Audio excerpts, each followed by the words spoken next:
ha.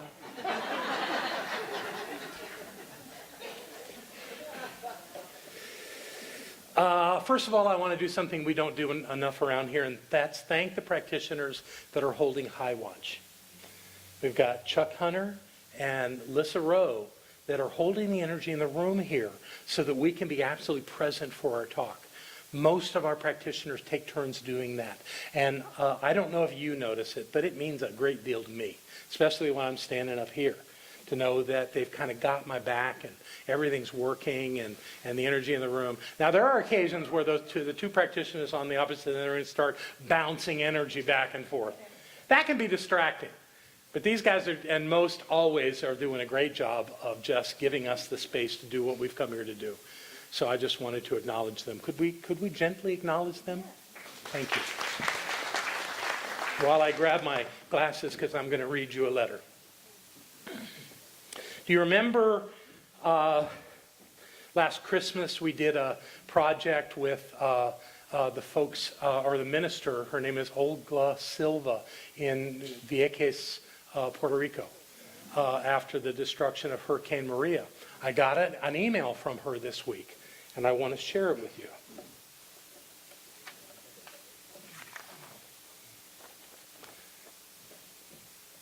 Dear Reverend Waterhouse, I would like to take time to thank you and Center for Spiritual Living Asheville for your support during the time of recovery for the island of Vieques. Am I saying it right? Close? Okay, good. Progress has been slow but constant. We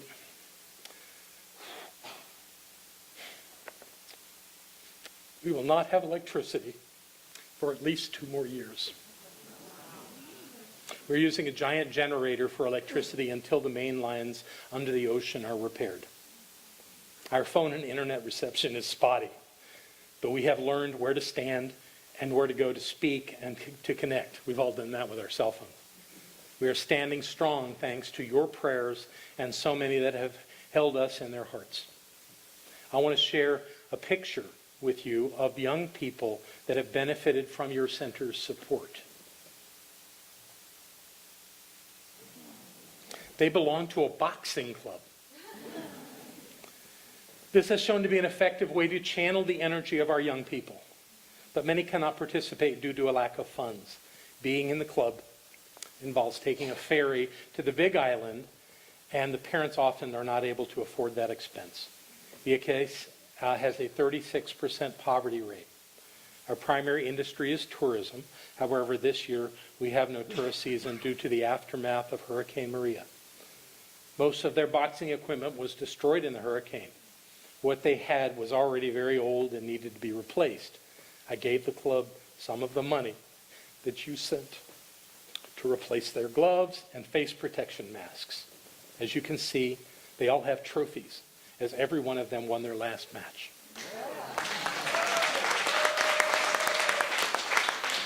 Their names are Carlos, Benjamin, Ashanti, that's the girl,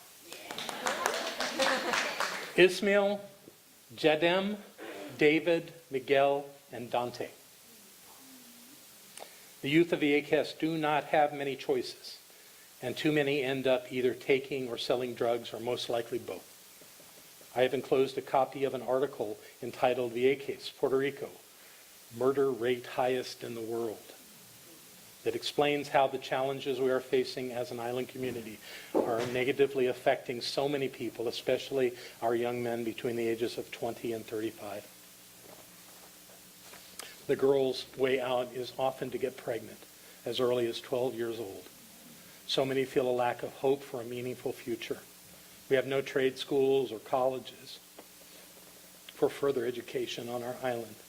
One must either travel on the ferry for over an hour each way daily or board at a school. Either way, it's beyond most people's means. My focus ministry supports youth projects and youth clubs that offer options and educational possibilities for many children here on Vieques. I have also provided quite a number of people with solar lamps and mosquito nets. I thank you for the generous donations, as I know they have made a difference in the Boxing Club of Vieques and many, many other people here in our community. I know that through your support and prayers, we have touched their lives and even changed their future. And thank you for being such a powerful example of our teaching. By reaching out to create a world that includes and supports everyone. Respectfully, Reverend Ogla Silva.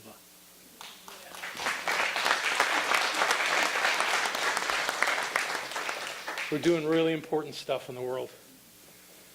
We're touching thousands of lives simply by putting one camera in the room. And I'm so looking forward to us having 3 cameras in the room and doing a really high quality recording so we can share that with people around the world. We are doing great things. And I really wanted to talk to you about this idea, which is something that Louise Hay made popular. This idea that life is perfect, whole, and complete. And I want to start by doing it from the perspective of our community. Ernest Holmes had an idea of what something like this was supposed to be. Back in the day, it was called a religious science church. It was in the mid-'80s that they started changing their names to centers. The one that I found first was called Center for Positive Living in Miami, Florida.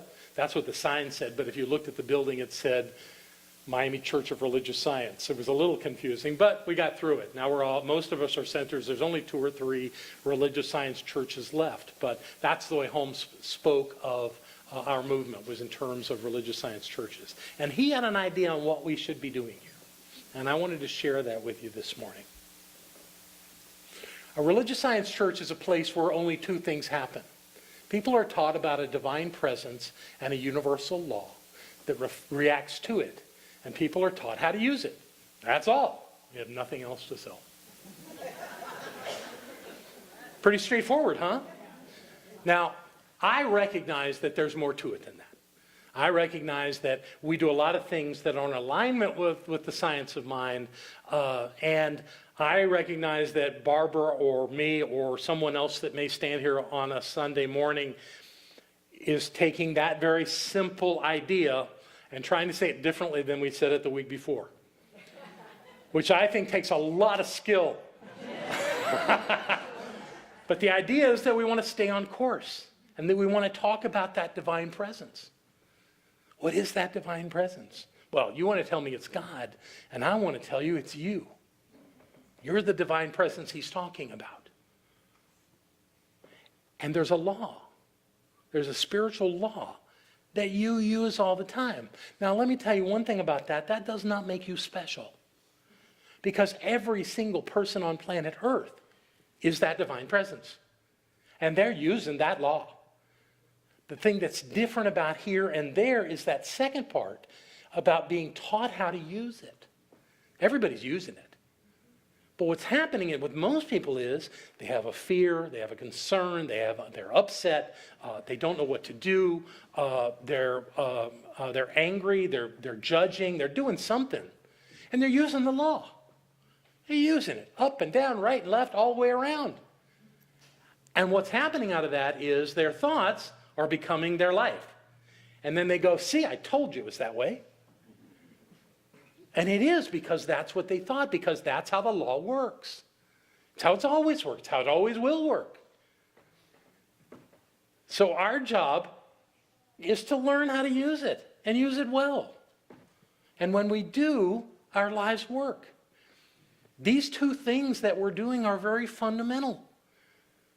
Being here together, there's only 2 things for us to do, and that's to understand how that law works and to apply it to every situation in our lives without exception. The without exception thing gets a little tricky because there's sometimes we really just want to make somebody wrong. Sometimes it's us. We want to make ourselves wrong. And what we lose there is that ability to see a world that is perfect, whole, and complete. Now, I'm not suggesting that there aren't things that are challenges. They are. There are learning tools. We learn from these circumstances in our lives. It doesn't make anybody less than perfect.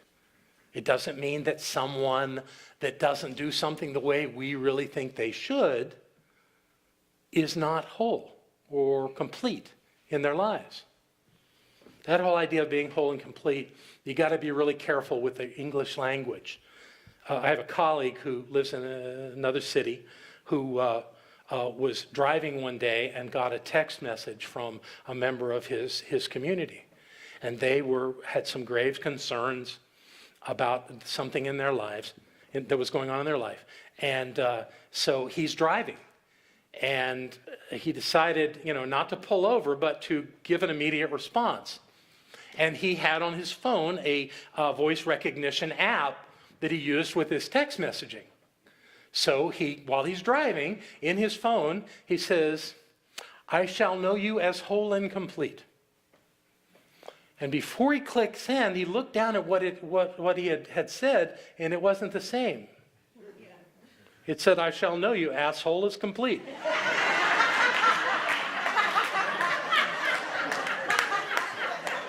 So be careful with those voice recognition apps. They're not quite all worked out yet. And although the apps on your phone may not be perfect, you still are. I can see which ones of you are sensitive about cursing from this stage. But most of you seem to be enjoying it, so I'm going to go with it. No more of that.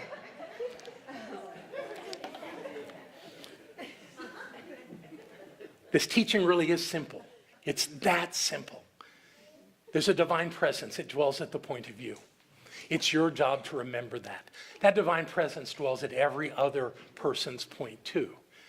We will never get to a place, I don't believe, where we will simply be okay with the way everybody is. There's too many different ways to be human.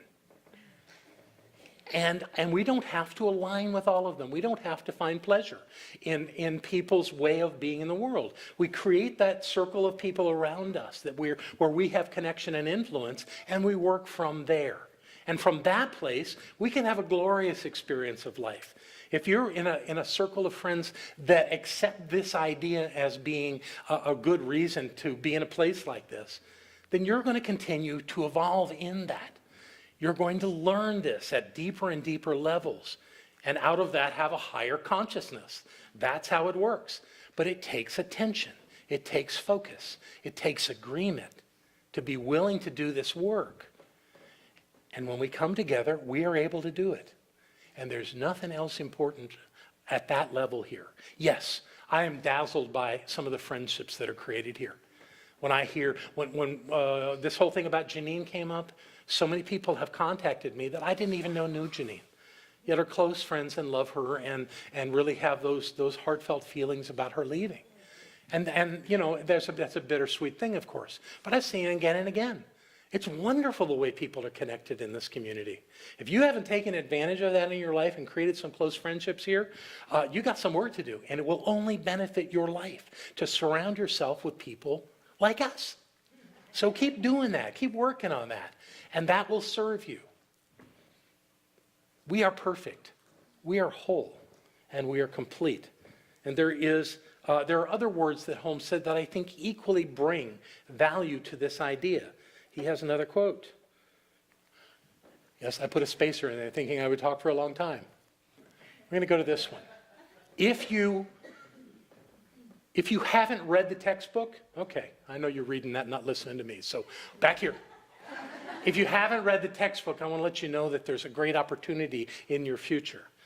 Comes September, Barbara's going to start teaching from the Science of Mind textbook on Monday night. She's going to do it for a whole year. So if you haven't read the textbook, this is your opportunity to really get into what Holmes was teaching through this basic fundamental beginning point, the Science of Mind textbook. And knowing that that's so, I'm going to go ahead and take you right to the conclusion of the book. Because this is what he wanted us to know. All right, so let's read this one together. In conclusion, what the world needs is spiritual conviction, followed by spiritual experience.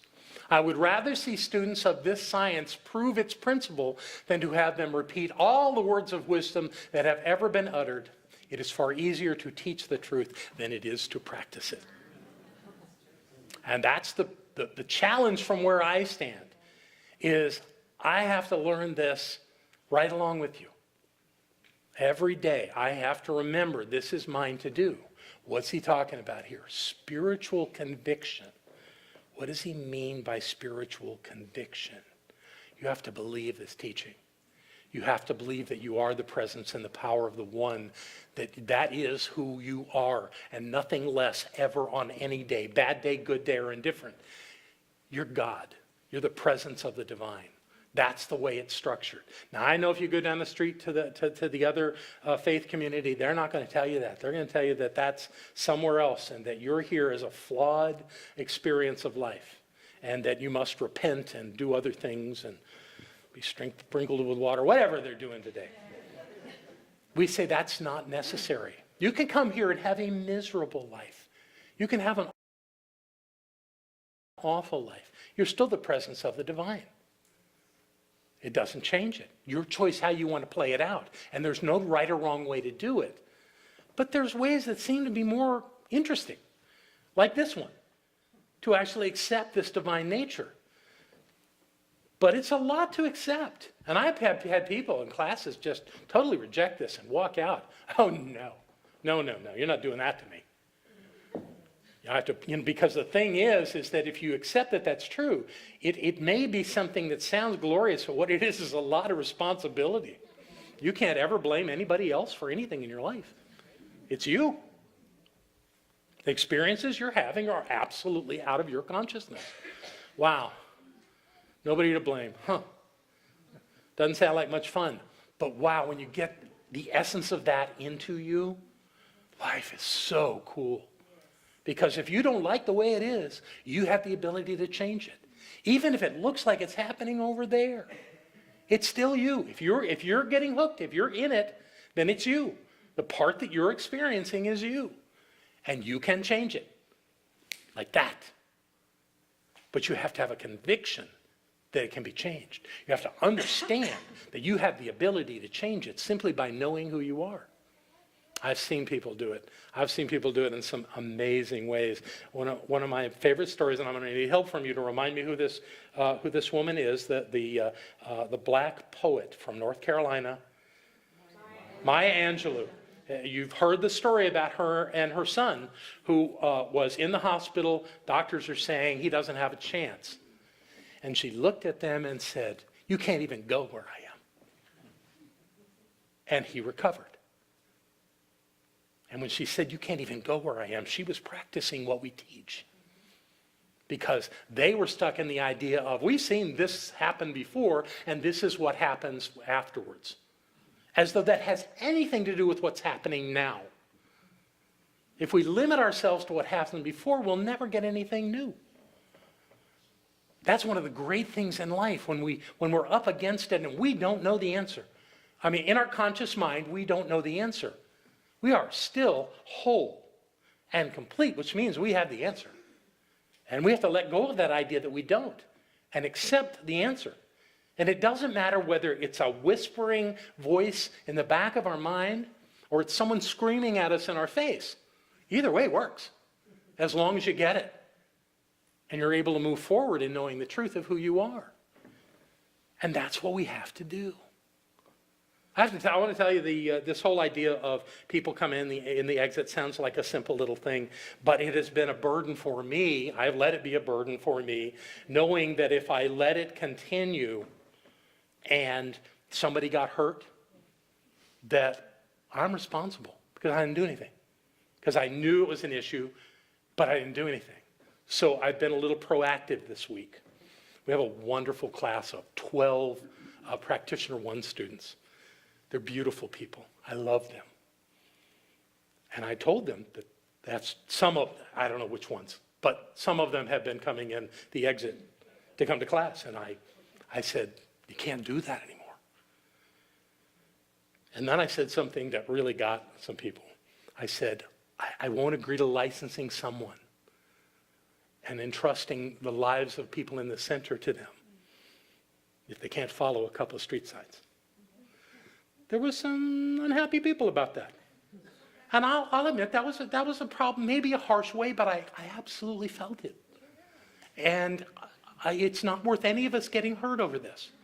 And it's this thing about leadership, and practitioners are leaders, whether they want to be or not, they are leaders here. We look up to them. They're our models. And we have to have that level of modeling leadership at that level. So I'm sure it will all get healed. It's all going to work out.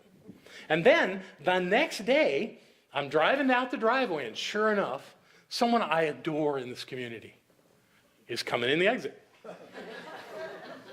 And they pull off to the side, and they wave me on. No, come on, you can do it. I know I can do it, but I'm not gonna. So I pulled up to them and I said, you can't do this. Yeah, okay. Well, what are we gonna do right now? Well, you're gonna get out of my way, I'm gonna go, right? No, I want you to turn around. Do you think they got mad at me? I would have gotten mad at me. And we seem to have worked it out. So the question is, if I'm telling you, let's put one of those signs back up here. If I'm telling you that you are perfect, whole, and complete, and that I am perfect, whole, and complete, do you really believe it? Do you believe that you're perfect? Do you believe that I'm perfect? Well, you probably didn't get stopped me in the driveway. It's so easy to fall into judgment. It's so easy to find fault. I've done it. I'm sure I still do it. But I'm working on it. And I want to invite all of us to work on it. And it doesn't mean we get pushed around. It doesn't mean that someone takes advantage of us. That's not what I'm talking about. That perfection is such. We can have disagreements. We can see things differently. That's one of the beautiful things about life, is we can see things differently. But we come to agreement, and we grow from it, and we get clearer. All the while, we and all of life is perfect. Here's one way that you can reframe perfect. Perfect doesn't mean all of your expectations are met. Perfect means that life is a perfect reflection of your consciousness, meaning what you're experiencing is a perfect reflection of what you were thinking. Always, without exception. And if you look at that thing out there and go, no way, I never agreed to that. I'm not saying someone would agree to have cancer, but they have a consciousness that allows that to be where they are. Someone with cancer, Janine, is not anything less than perfect. She is absolutely perfect. And she right now is using that bladder cancer as a way to complete her mission in life. She's on a perfect path. She was never less than whole and is not today. Some of you may remember a 12-year-old named Rennie. I happened to run across my notes from that talk recently, and I looked, how can you say it's perfect for a 12-year-old to die of cancer? That 12-year-old was a powerful being, and she fit a lot of life into that 12 years. She did not leave incomplete. And none of us, the rest of us, are doing that either. Janine just did this right around the country and has stories that are amazing. She has if you go to her Facebook page, she's got a video where she's talking about being in Sturgis, South Dakota, during the bike rally. You know, if those of you that don't know what I'm talking about, you'll research it and go, oh my God. She went to the Black Hills and said she felt God there. She worked in a plant in Kentucky, an Amazon plant. Said she never worked so hard in her life. But she had a great experience. Wow, what a full, rich life. It's okay to go. We're all going to do it someday, just not today. All right? Yeah, thank you. I want agreement. I don't want anybody leaving here. What I'm saying is that it takes some consciousness to get this idea of perfect, whole, and complete. But don't give up on it. Keep looking at it. Keep playing with it. Find the places where life is sort of saying to you, I don't think that's perfect. Because there's something perfect about it. Maybe not that you don't like it. Maybe not that you think it's a lie or it's a falsehood. But somewhere in there, there's the divine. There's the divine. Somewhere in there, God's alive. God's fully present in Vieques, Puerto Rico. And it's been a blessing for us to support the revelation of Spirit there. Let's keep supporting it here and everywhere we go. If we do want this world that works for everybody, that's the path. I love you very much. Thank you. Thank you. Yay! That was fun. Joe, you don't need to stand up, but soon. Oh, can you stand up? Oh my God, that's great! I'm so impressed. I'm healed. Yes, you are. Yeah. Now give me 20 push-ups. No, I'm kidding. I love you, brother. I'm so glad to know that. Do we have people who are here for the first time this morning? Could you raise your hand and say, hi, welcome. We're so glad that you're here. Thank you for being with us. Who else is here for the first time? Welcome, welcome. That's lovely. We're glad that you're here. We have a... Margaret, did you see that hand? There you go. Okay. We have a gift for you today, so make sure you check in at the Welcome Center with Barbara and Margaret. They're going to be out there, and make sure you get your gift. And thank you so much for being with us. I hope you had as much fun as I did. I had a lot of fun. Okay. Let's have our prosperity acceptors come forward. And I will grab these checks that have come in toward the end of the week, including one from Barbara and me. And if you would, take what you're going to give today and hold it close to your heart. Fill it with that love energy. Know with me that there is that presence and power that dwells everywhere, always, absolutely and completely. It dwells at the point of each of us as that divine presence. It dwells in our money. It dwells in all the activities of our life. And as we have this activity of giving to our spiritual center and supporting the work that we do here, I know that this center is blessed by these gifts that come forward, and I know that each one who gives is blessed in that giving.